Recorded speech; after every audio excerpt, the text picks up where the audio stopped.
तो एक्टर परेश रावल ने हेरा फेरी 3 को लेकर कुछ ऐसे स्टेटमेंट दिए हैं जिससे एक काफी बड़ी कंट्रोवर्सी हो गई है। इनफैक्ट उनकी बातों ने ना सिर्फ फिल्म के मेकर्स को एक्सपोज कर दिया है, बल्कि कुछ बातें तो ऐसी भी हैं जिसको सुन के कार्तिक आर्यन के फैंस को डेफिनेटली बुरा लगेगा। बेसिकली परेश रावल ने रिसेंटली एक इंटरव्यू दिया जहां पे उनसे यह पूछा गया कि कुछ टाइम पहले आपने ऐसा कहा था कि हेरा फेरी 3 में कार्तिक आर्यन होने वाले हैं, जिसमें उनका रिप्लाई था कि मेरी दी हुई इंफॉर्मेशन गलत नहीं थी, हेरा फेरी 3 की स्क्रिप्ट लॉक कर दी गई थी, प्लस कार्तिक आर्यन को भी इस फिल्म के लिए साइन कर लिया गया था। प्लस इस अनाउंसमेंट का एक प्रोमो भी शूट हुआ था जिसकी बहुत सारी पिक्स सोशल मीडिया पे आ चुकी थी। लेकिन उसके बाद प्रॉब्लम क्या हो गई कि उस फिल्म के डायरेक्टर होने वाले थे फराज सामजी, जिसे ऑडियंस बिल्कुल भी खुश नहीं थी। लिटरली ट्विटर पे एक हैशटैग भी ट्रेंड करने लगा था स्टॉप सामजी नाम से, क्योंकि पब्लिक नहीं चाहती थी कि हेरा फेरी जैसी कल्ट फ्रेंचाइज की जिम्मेदारी फराज सामजी जैसे डायरेक्टर को दी जाए। यही रीजन था कि फिल्म के प्रोड्यूसर्स कंफ्यूज हो गए और उन्होंने कार्तिक आर्यन वाली हेरा फेरी 3 की जो स्क्रिप्ट थी उसको साइड में रख दिया। साथ ही उन्होंने ये भी बताया कि उस स्क्रिप्ट के अकॉर्डिंग राजू का कैरेक्टर खो जाता है, जिसके बाद श्याम और बाबूराव किसी राजू को पकड़ के लाते हैं ये सोच के कि वो अक्षय कुमार है। लेकिन बाद में जब किसी बोरे या फिर नकाब में से उसका चेहरा बाहर आता है तो वो एक्चुअली में कार्तिक आर्यन होता है, जो कि कोई दूसरा राजू होता है। जिसके बाद प्रोबेबली फिल्म के सेकंड हाफ में अक्षय कुमार की एंट्री होती,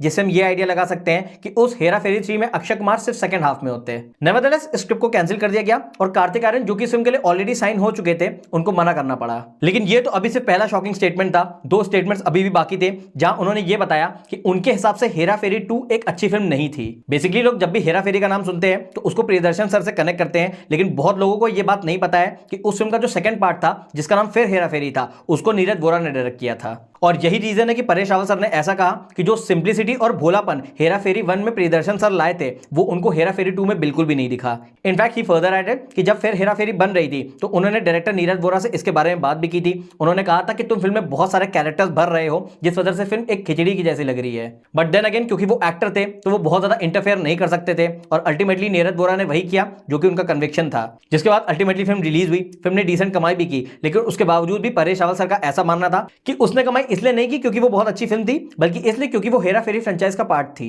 उनके हिसाब से इस फिल्म की कॉमेडी भी बहुत ज्यादा बिलो एवरेज थी और जो भी इस फिल्म का पॉप कल्चर में नाम है वो सिर्फ इसके मीम्स की वजह से है। जिसके बाद फाइनली उन्होंने किया थर्ड खुलासा, जो कि एक्चुअली में इन दोनों खुलासों का बाप था, क्योंकि जब उनसे पूछा गया कि अब जो हेरा फेरी 3 बन रही है उसकी स्क्रिप्ट कैसी है, तो उन्होंने कहा कि उन्होंने फिल्म की स्क्रिप्ट नहीं पढ़ी है, क्योंकि एक्चुअली में फिल्म की स्क्रिप्ट अभी है ही नहीं, फिल्म अभी भी राइटिंग स्टेज पे है और इस वजह से अक्षय कुमार, सुनील शेट्टी और उन्होंने तीनों ने सिर्फ प्रियदर्शन सर के कन्विक्शन पे फिल्म साइन की है। साथ ही उन्होंने एक पॉजिटिव अपडेट भी दी कि प्रोबेबली अगस्त तक इस फिल्म की स्क्रिप्टिंग कंप्लीट हो जाएगी, जिसके बाद अगस्त या सितंबर से ही जितने भी एक्टर्स हैं वो फिल्म की शूटिंग स्टार्ट कर देंगे, जिसके बाद प्रोबेबली 6 महीने तक इस फिल्म की शूटिंग चलेगी और ये 2026 के सेकंड हाफ में रिलीज होगी।